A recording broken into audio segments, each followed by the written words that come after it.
오늘은 우리 영생침례교회의 창립 50일 주년 예배입니다.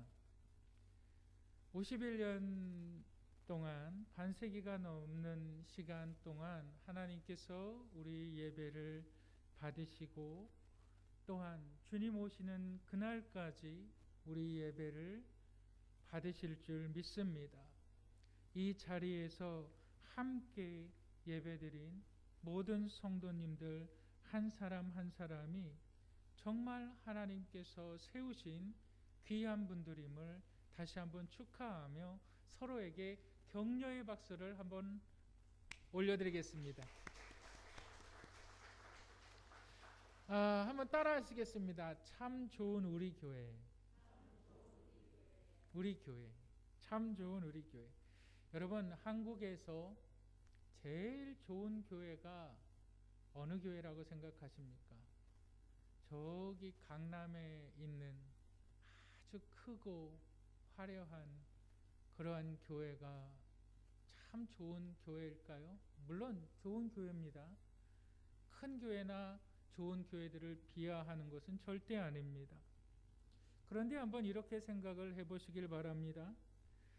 어떤 사람의 자녀가 있어요. 그 자녀는 공부도 잘하고 인물도 좋고 집안도 출중합니다.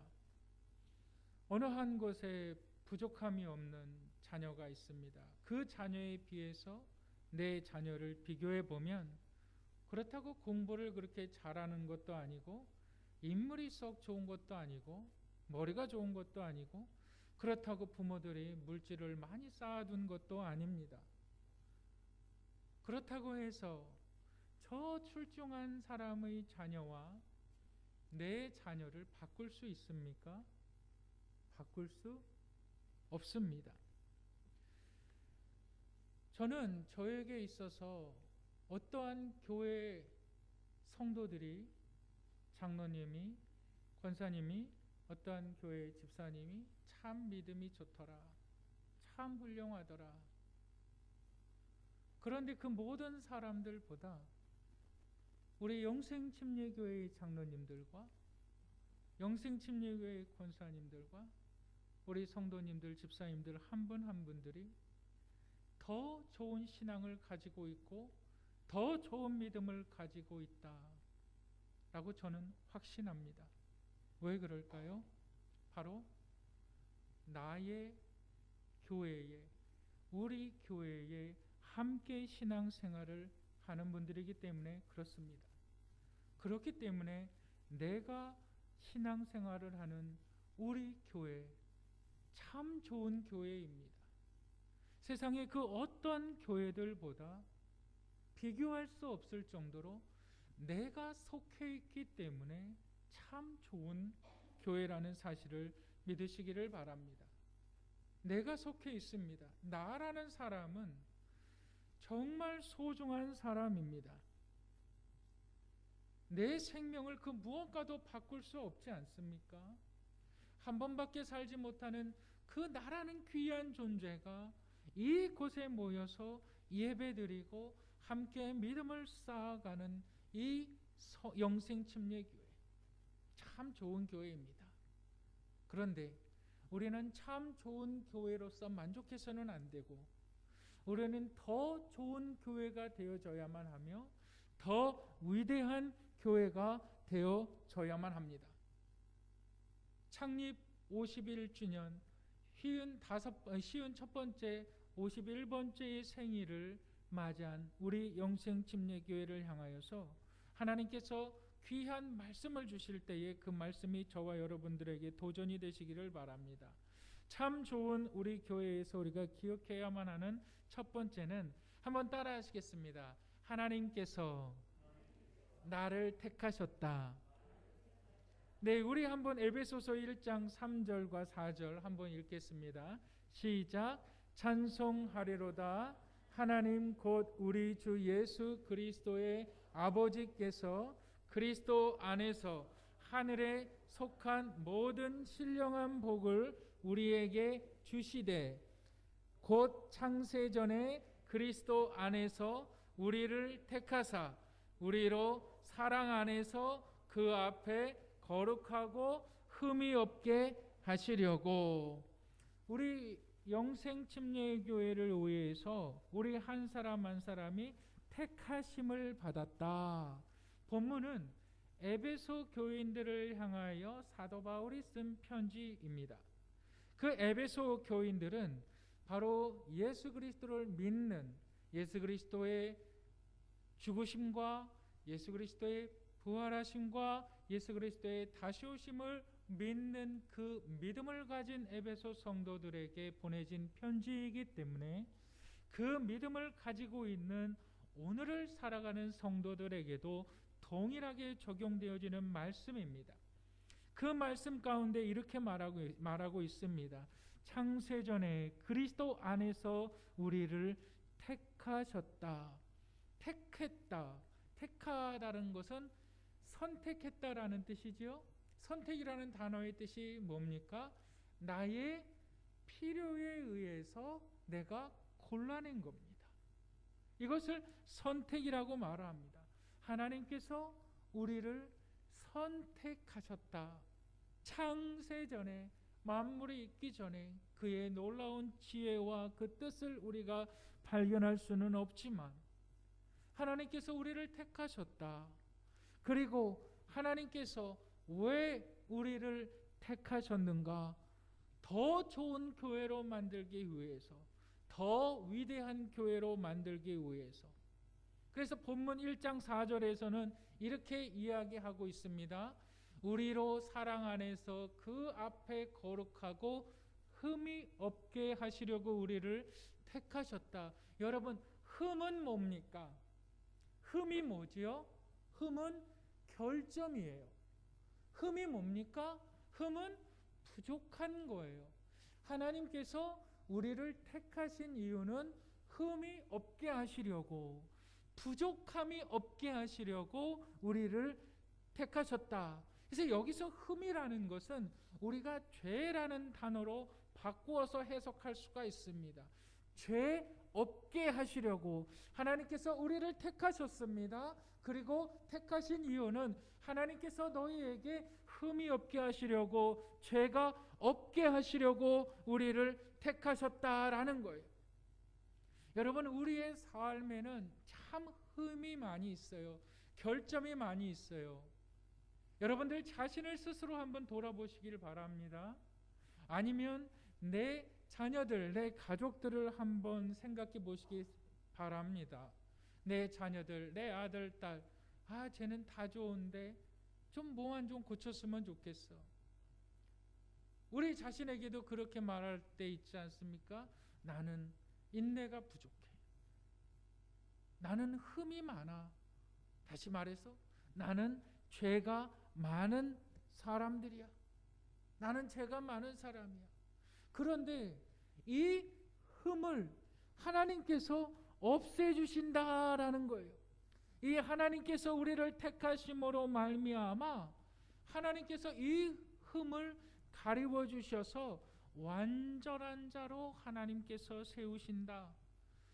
흠 없는 자를 택하여서 하나님께서 완전한 자로 세우신다는 것이 아니라 흠 있는 자를 택하셔서 흠 없는 자로 만드신다. 내 노력이 아니에요. 하나님께서 그렇게 하신다. 왜 그렇게 하실까요? 왜 그렇게 하실까요? 그 이유가 뭘까요? 우리 에베소서 5장 27절 한번 읽겠습니다. 다 같이 읽겠습니다. 시작. 자기 앞에 영광스러운 교회를 세우사 티나 주름 잡힌 것이나 이런 것들이 없이 거룩하고 흠이 없게 하려 하심이라. 여러분, 왜요? 왜 하나님께서 죄 많은 우리를 택하셔서 죄 없는 자를 하나님께서 만드십니까? 왜요? 그러한 자들로 인하여서 교회를 세우사.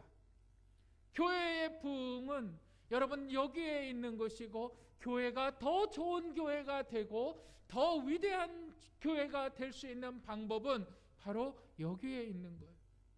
하나님께서 우리를 흠없게 하신다.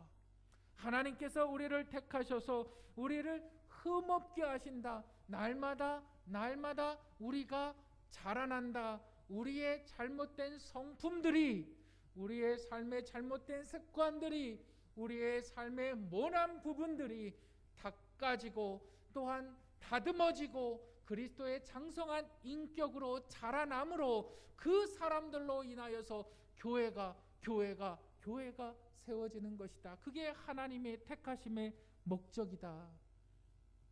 이것입니다.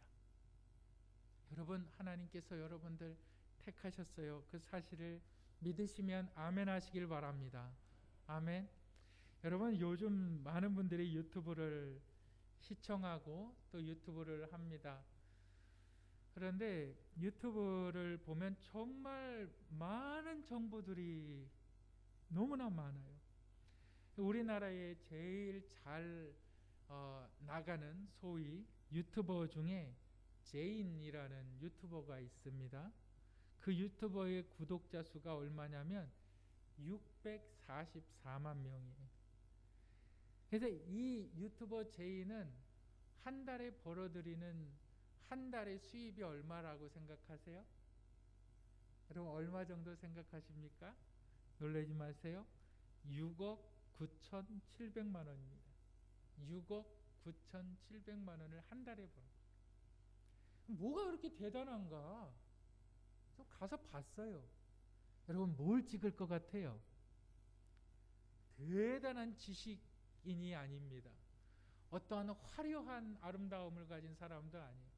먹는 거 찍어요. 먹는 거. 과자를 먹는데요. 여러분, 뭐 예를 들어서 과자 하나를 딱 먹을 때 우리는 그냥 오물오물 이렇게 씹으면서 바스락바스락 먹잖아요. 그 소리를 한 3-4배는 확대시키더라고요. 그러니까 아스락 아스락 아스락. 그러니까 그거를 보면서 사람들은 어떻게 합니까? 먹고 싶은 거예요. 그러니까 사람들의 어떤 감각적인 것들을 굉장히 자극을 해요. 근데 구독자 수가 몇 명이냐면 644만 명. 한 달에 벌어들이는 그 수익이 6억 9천. 우리 권사님들 돈 많이 버시기 원하시면 저 먹는 것 좀 찍으세요. 김치 이렇게 아작아작 깍두기 같은 것도 그런 것도 좀 찍으시고 그러면 좋을 것 같아요. 그런데 오늘날 시대에 사람들이 원하는 것이 있어요. 내가 유튜브를 만들면 반드시 원하는 것이 좋아요예요. 좋아요. 그걸 원해요. 여러분, 어떤 소셜미디어 SNS에다가 내가 인스타그램이나 무슨 사진을 올리면 그냥 올리지 않아요. 정말 잘 찍어요. 여러분들이 가지고 계신 스마트폰 이런 모든 것들이 어디에 가장 잘 만들어졌냐면 카메라 사진 찍기에 잘 만들어져 있어요. 그래서 카메라가 하나였던 게 2개가 되고요. 이제는 2개였던 게 막 3개가 되고 또 앞뒤로 나오고 막 이래요. 왜 이렇게 카메라가 많을까요? 찍어서 올리라고. 잘 찍어서 올리라고. 그러니까 여러분들이 가지고 있는 이 스마트폰 하나는 사실 전화 기능이 아니라 여기에 모든 사람들의 철학이 다 들어가 있고 사람들의 필요가 다 들어가 있는 거예요. 그런데 그 중심에 딱 보면 뭐냐? 내 선택받기 원하는 거예요. 나 택함 받기 원하는 거예요. 내가 사진을 잘 찍어서 인스타그램이나 어디 카카오톡으로 딱 보내요. 그 좋아요 한번 받기 원하는 거예요. 좋아요 받기 원하는 거예요. 그런데요, 그 좋아요가요 힘이 되는 거예요. 여러분들이 무슨 사진을 어떠한 소셜미디어에 딱 올려요. 그런데 막 5명이 좋아요를 눌러요. 어디서 이렇게 맛있는 거 먹었어? 어디서 이렇게 좋은 곳에 갔어? 도대체 정말 부럽다. 나는 가서 먹지도 못하는데 그런 댓글을 막 달아요. 그러면 그게 나는 좋은 거예요. 좋은 것이 좋은 것으로 끝나는 게 아니라 힘이 나는 거예요. 에너지가 나는 거예요. 사람은 선택받는 것에 굶주려 있는데 이 시대의 사람들은 누가 나를 좀 선택해주면 좋겠다. 거기에 문제가 있는데 오늘 성경 본문은 우리 가운데 내가 너를 택한 것을 너희가 정말 기억하고 내가 너를 택한 것을 너희가 정말 알고 있느냐? 여러분, 이것이에요. 하나님께서 정말 너를 택했다. 하나님께서 너를 정말 택해서 좋아요, 좋아요, 좋아요, 좋아요 하고 계신다. 그걸 알아야 된다. 여러분, 한번 따라 하시겠습니다. 나는 하나님께 좋아요 받은 사람이다. 그 사실을 잊지 마시길 바랍니다. 우리 교회가 더 좋은 교회가 된다는 것, 성도들이 힘이 있어야 되는 거예요. 우리 교회가 더 좋은 교회, 위대한 교회가 되어지는 것, 성도들이 자라나야 된다는 거예요. 성도들이 능력 있는 사람이 되어야 되고 인플루언스 영향자가 되어져야만 된다는 것은, 여러분, 우리 스스로 그러는 것이 아니라 하나님께서 너를 택하여, 흠 없는 자가 아니라 흠 많은 너를 택하여 흠 없는 자로 완전히 세우게 하려 하심이라. 여러분들을 통해서 우리 교회는 더 좋은 교회가 될 것이고 우리 교회는 더 위대한 교회가 될 수 있다는 사실을 믿으시면 아멘 하시기를 주님의 이름으로 축복합니다. 아멘. 두 번째로 우리가 기억해야만 되는 것이 있는데, 따라 하시겠습니다. 넘치는 은혜를 받자. 넘치는 은혜를 받자. 여러분, 에베소서 1장 23절 우리 다 같이 한번 읽어보시겠습니다. 시작. 그애는 교회의 몸이니 만물 안에서 만물을 충만하게 하시는 이의 충만이니라. 여러분, 이 말씀을 여러분 참 자주 보시고 이 말씀을 암송하시기를 주님의 이름으로 권면합니다. 성도들의 삶을 충만하게 되는데, 성도들의 삶이 충만하게 되는데 그것이 바로 교회를 통해서 하나님의 축복이 내려온다. 우리 영생 침례교회를 통해서 하나님의 은혜가 계속 넘쳐나야 되는 이유가 여기에 있습니다. 교회를 통해서 하나님의 축복이 내려온다. 여러분, 우리 한번 시편 23편 5절을 한번 다 같이 읽겠습니다. 다 같이 읽겠습니다. 시작.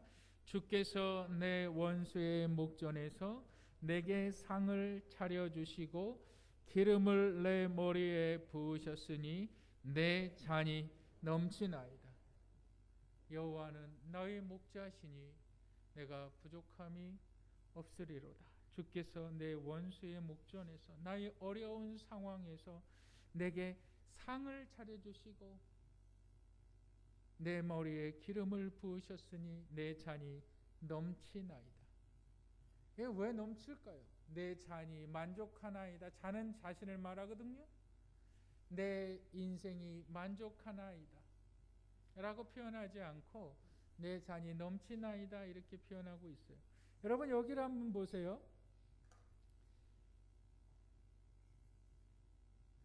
여러분, 여기 보시면 이게 보이시나요?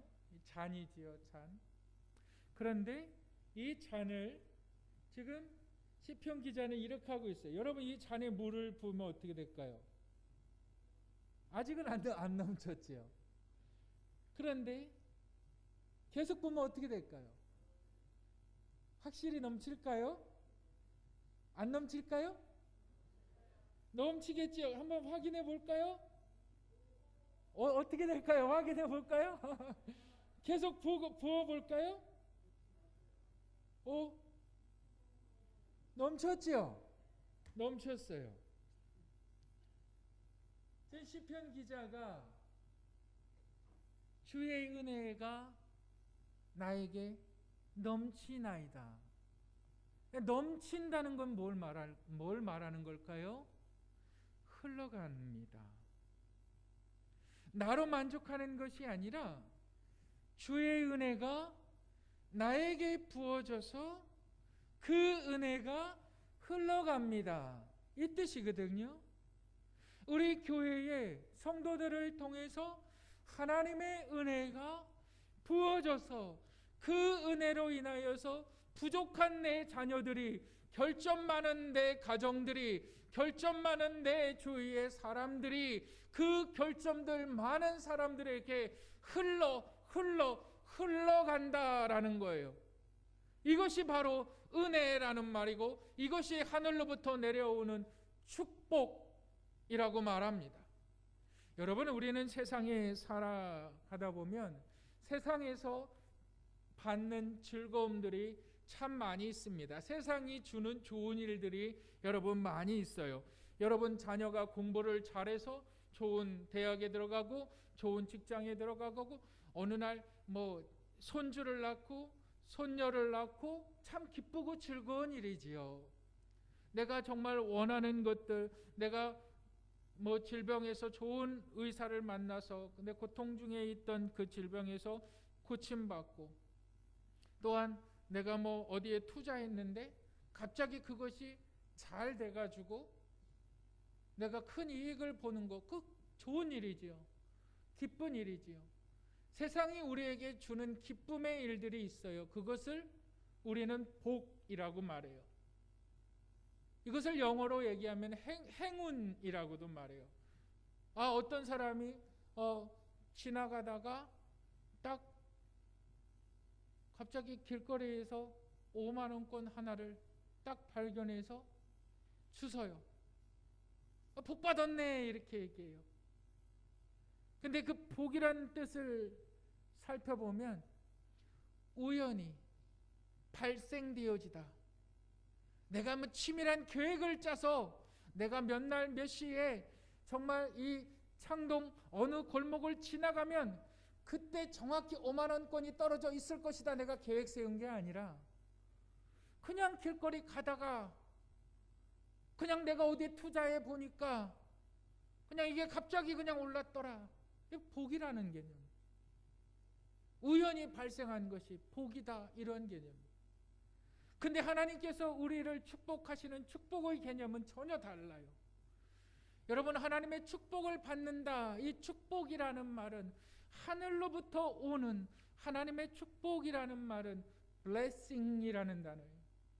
이 blessing이라는 단어는 피 흘림이라는 blood에서 왔어요. 이 blood라는 것은 예수 그리스도의 피 흘림이 너희에게 복이 된다. 그것이 축복이라는 거예요. 예수 그리스도께서 피 흘리심으로 말미암아 너희의 모든 흠이 가리워졌다. 너희는 예수 그리스도를 통해서 복 받은 자들이다. 이 복이 너희들 가정에, 너희들 자녀들에게 흘러가는 것이다 라고 말하고 있는 겁니다. 여러분, 이 복을 받으시기를 주님의 이름으로 축복합니다. 이 복을 한 단어로 얘기하면 은혜입니다. 은혜라는 단어의 뜻이 뭘까요? 구부리다, 먼저 손을 내민다. 여러분, 대통령이 어디를 지나갈 때는 대통령의 그 의전들이 있죠. 앞뒤로 막 차가 가고 수없이 많은 경찰 인력들이 어디 그 노선에 따라서, 동선에 따라서 다 배치되고, 거기에 누가 있어서는 되고 안 되고 그거 다 따지잖아요. 대통령이 어디를 지나가는데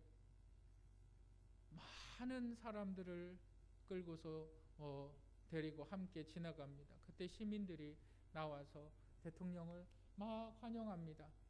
그런데 대통령이 지나가다가 갑자기 차를 세워서 차에서 딱 내려서 그 어떠한 시민을 향하여서, 그건 남루한 시민이에요. 시민을 향하여서 딱 대통령이 손을 내밀어요.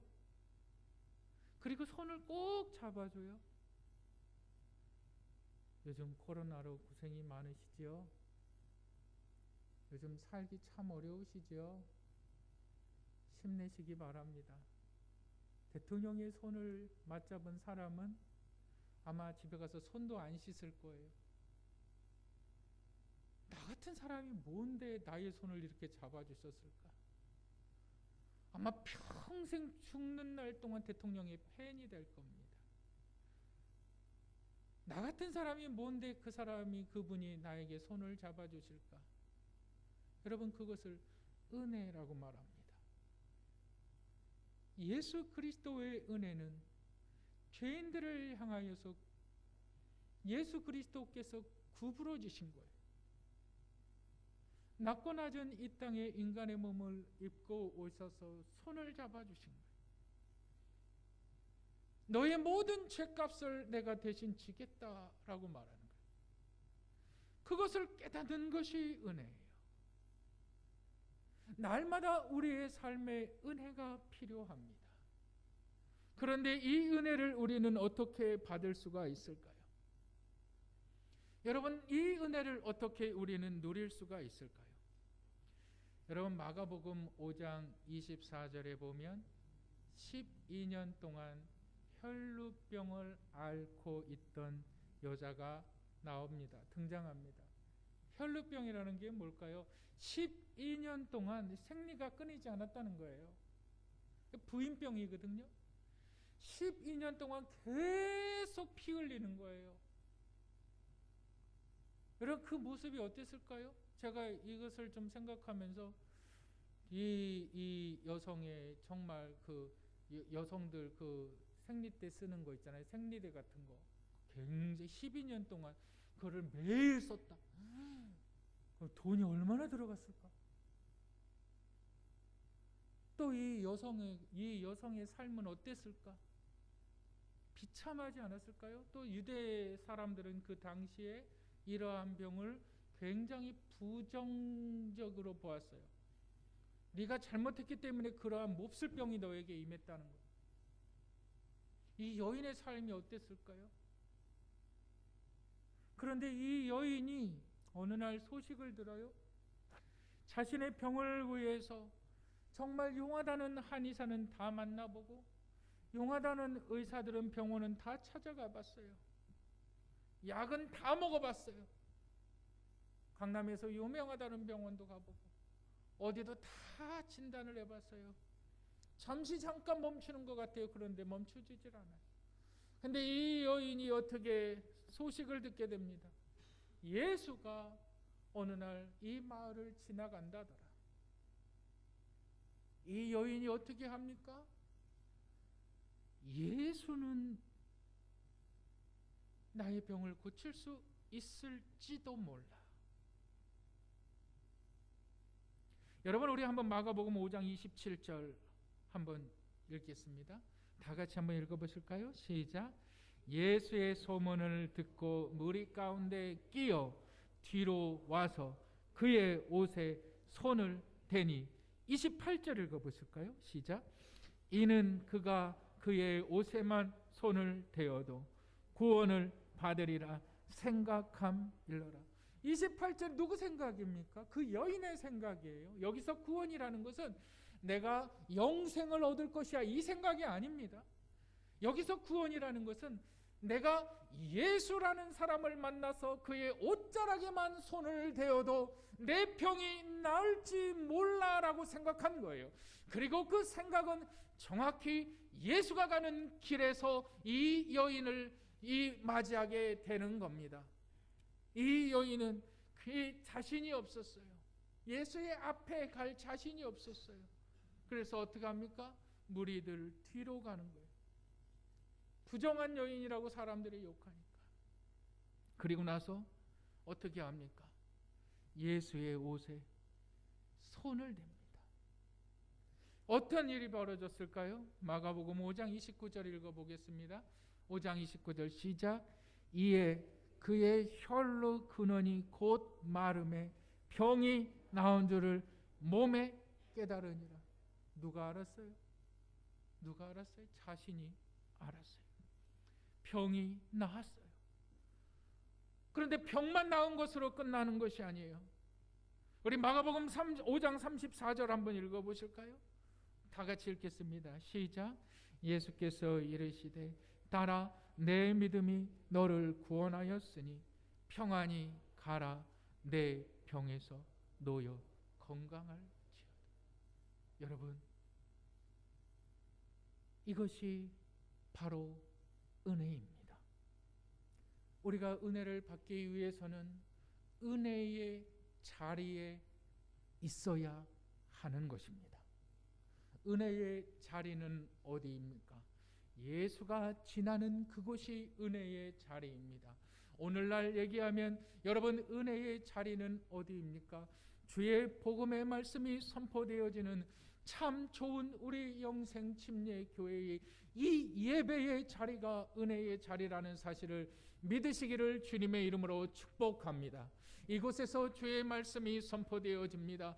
그런데 이곳에서 여러분들이 하나님 앞에 나올 때에 간절한 기대와 간절한 소망을 가지고 하나님 앞에 나와야만 합니다. 아까 어떤 분이 이런 이야기를 하셨습니다.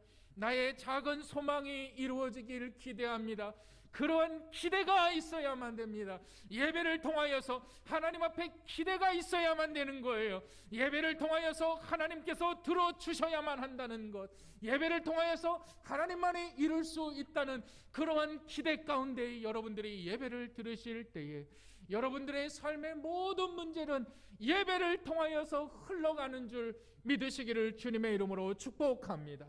그것이 우리 영생침례교회가, 우리 좋은 교회가 더 좋은 교회가 되는 것이고, 우리 영생침례교회가 더 위대한 교회가 되는 것입니다. 은혜를 사모하시기를 주님의 이름으로 축복합니다. 내 삶의 모든 순간순간들마다, 내 삶의 모든 인생의 우여곡절 그 상황들마다 하나님 주의 옷자락에만 손을 대면 이 문제는 해결될 수 있다는 이 기대를 가지고 예배를 귀히 여기시고, 예배의 생명을 거시고, 예배의 목숨을 거시고, 예배를 지켜나가시는 여러분들이 되시기를 주님의 이름으로 축복합니다.